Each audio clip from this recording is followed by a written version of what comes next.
தென்னாட்டுடைய சிவனே போற்றி, எந்நாட்டவருக்கும் இறைவா போற்றி.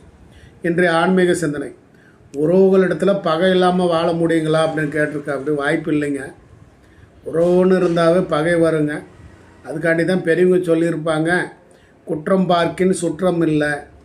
அப்படி சுற்றி சுற்றி பார்த்துட்டுனா அவங்க குறை சொல்கிறதும் நீங்கள் குறை சொல்கிறதும் இதுக்கு ஒரு எண்டே இல்லைன்ற மாதிரிங்க.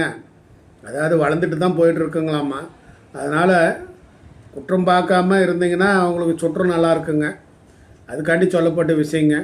ஒருவனாவே ஒரு மனஸ்தாபங்கள், சங்கட்டங்கள், ஒரு போராமை, ஒரு ஈகோ, இது எல்லாமே உறவுகளிடத்தில் தாங்க இருக்குது.